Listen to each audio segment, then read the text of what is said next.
and welcome back to Edge in the Sun. This is our 5th module, and I'm super excited to have you here. We're going to be going through some of our Bible study again today, and we'll talk a little bit about some other things.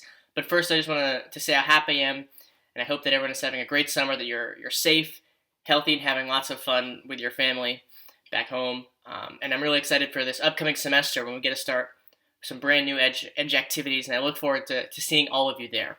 If this is your first time in Edge in the Sun, welcome.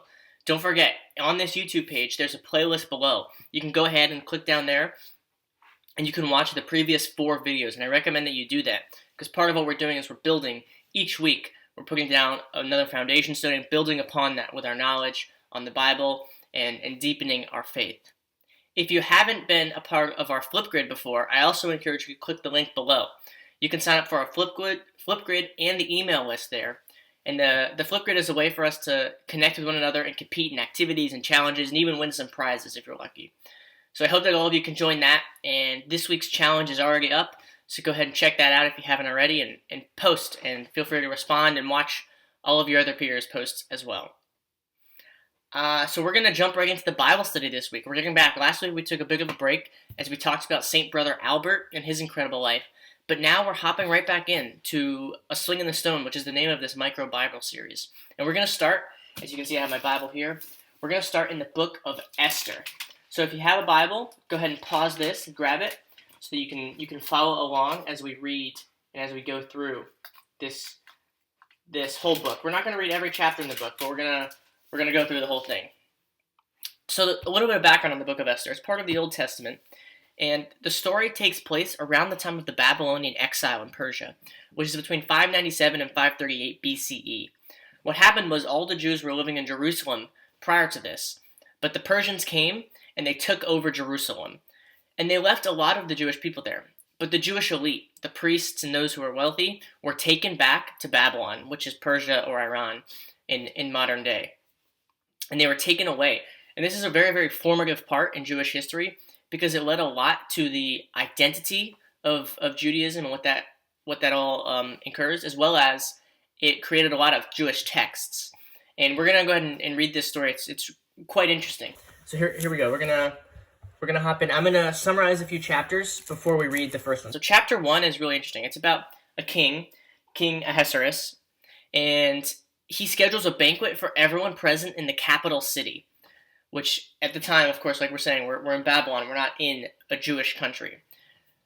And at the king's request, the queen was asked to come to him one night, but she refused. And this was a very, very embarrassing thing for the king, and he thought it set a bad example for his kingdom. So the king made a decree that all wives must honor their husbands. And as we move into chapter 2, the king, who's still angry, decides that he wants to find a new queen. And this is when Mordecai enters the story. He is one of those Jews who came from Jerusalem during the exile. So he is Jewish.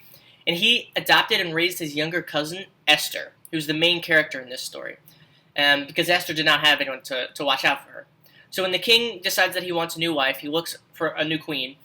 He looks far and wide, and he finally finds Esther and falls in love with her and makes her queen.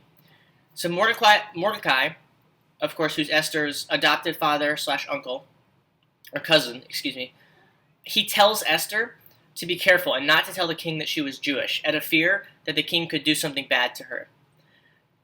So just at the end of chapter 2, Mordecai, who's Esther's cousin, discovers a plot to murder the king, and he tells Esther so that she can prevent this from happening. And Esther goes ahead and tells this to the king. And that's where we're going to hop in. We're going to hop in right here with chapter 3. I hope everyone can see that. We're going to hop into chapter 3 and figure out what happens from here on out. So here we go. Haman undertake to destroy the Jews. After these things, King Ahasuerus promoted Haman, son of Hammedatha, the Agagite, and advanced him and set his seat above all the officials who were with him. And all the king's servants who were at the king's gate bowed down and did obeisance to Haman, for the king had so commanded concerning him. But Mordecai did not bow down or do obeisance.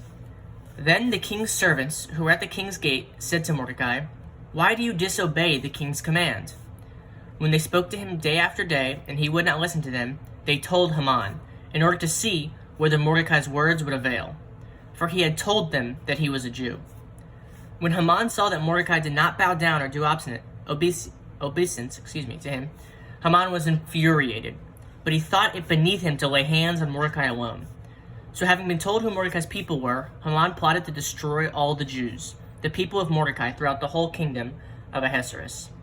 So remember, Mordecai had discovered this plot to kill the king. That happens earlier in chapter 2.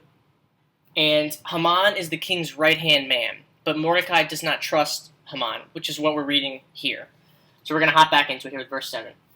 In the first month, which is the month of Nisan, in the 12th year of King Ahasuerus, they cast Pur, which means the lot, before Haman, for the day and for the month, and the lot fell on the 13th day of the 12th month, which is the month of Adar. And this is talking about a different calendar system right here. Then Haman said to the king, "There is a certain people, scattered and separated among the peoples in all provinces of your kingdom. Their laws are different from those of every other people, and they do not keep the king's laws, so that it is not appropriate for the king to tolerate them.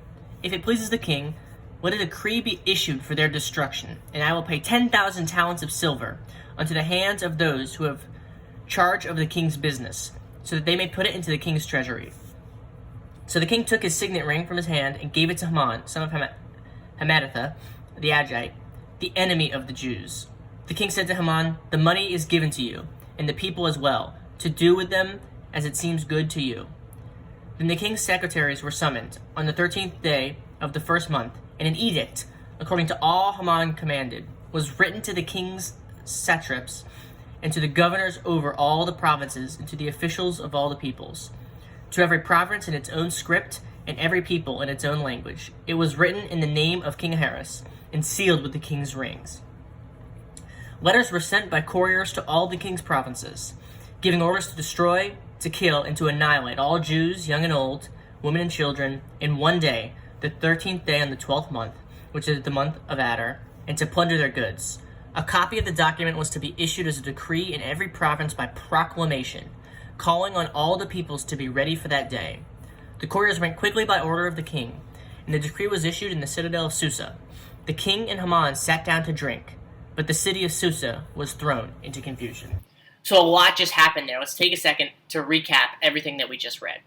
So Haman was promoted by the king, and Haman did not like Mordecai, who is, remember, Esther's older cousin, because Mordecai did not respect Haman after seeing his promotion.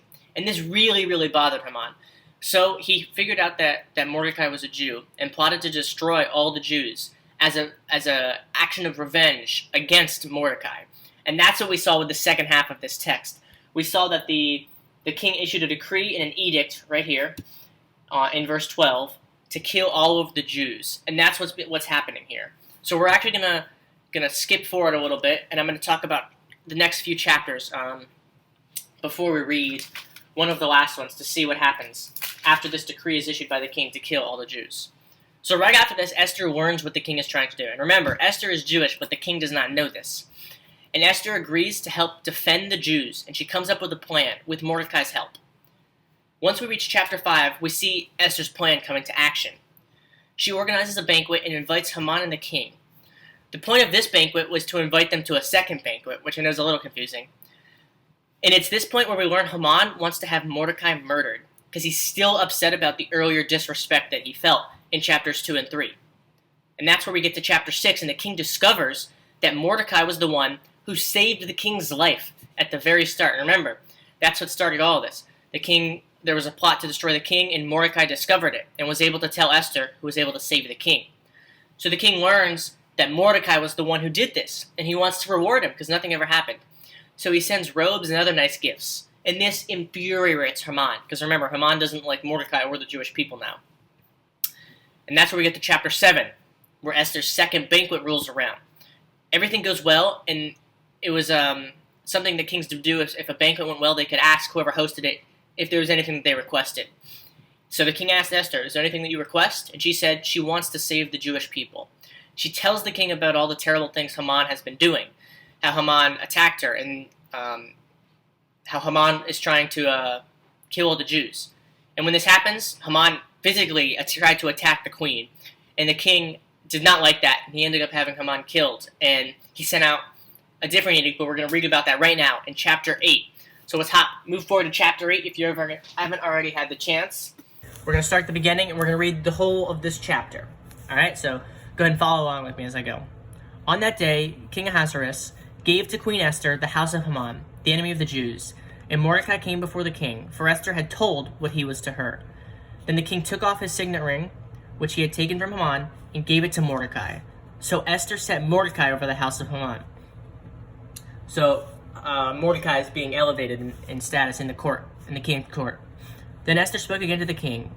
She fell at his feet, weeping and pleading with him to avert the evil design of Haman the Agagite and the plot that he had devised against the Jews. The king held out the golden scepter to Esther, and Esther rose and stood before the king. She said, "If it pleases the king, and if I have won his favor, and if the thing seems right before the king, and I have his approval, let an order be written to revoke the letters devised by Haman, son of Hammedatha, the Agagite, which he wrote giving orders to destroy the Jews who are in all provinces of the king. For how can I bear to see the calamity that is coming on my people? Or how can I bear to see the destruction of my kindred?"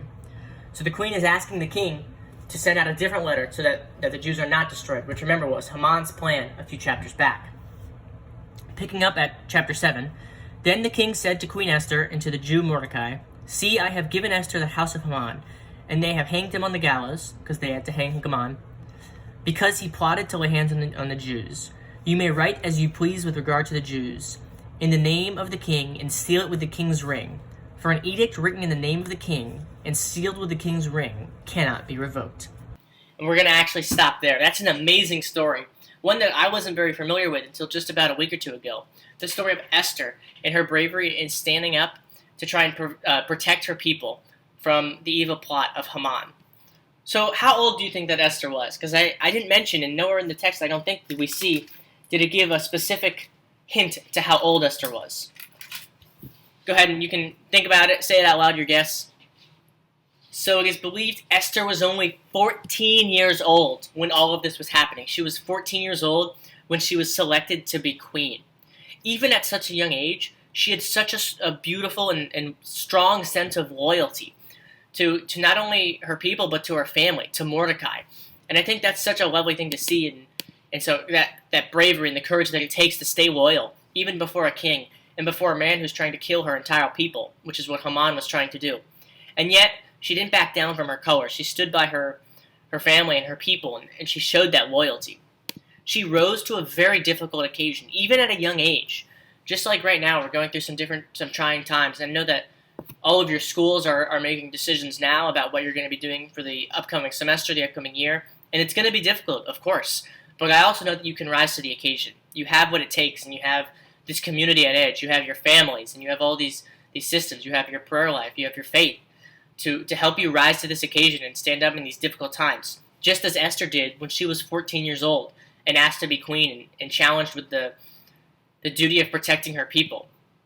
She's also very humble. She was a queen after all, and yet she still stood up for the little guy.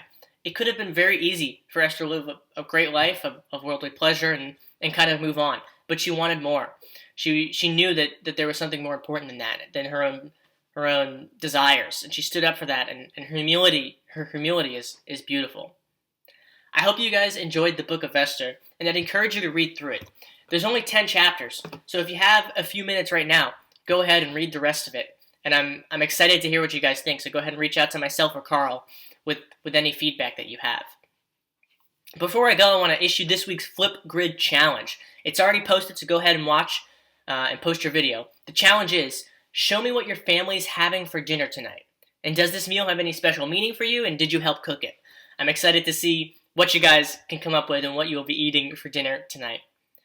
Carl, myself, Eleanor, all the priests at St. Thomas Aquinas, we all miss you and we're praying for you. We hope that you guys are doing well. I know that, like I mentioned, a lot of difficult things are coming up with school. I ask that you keep praying for your situation and for those around you. And Carl and myself are always here if you need to reach out via Flock Note. We'd be happy to pray with you and to talk with you. I miss all of you guys at Edge, and I hope that you're having a great summer. And I look forward to seeing you soon with this next semester in whatever facet it might be. So go ahead, don't forget to join the Flipgrid. The link is below. You can also join the email list there. If you haven't watched the previous videos, go ahead and do that. And I thank all of you guys for watching this week's Edge in the Sun, and I'll see you next week. Bye-bye.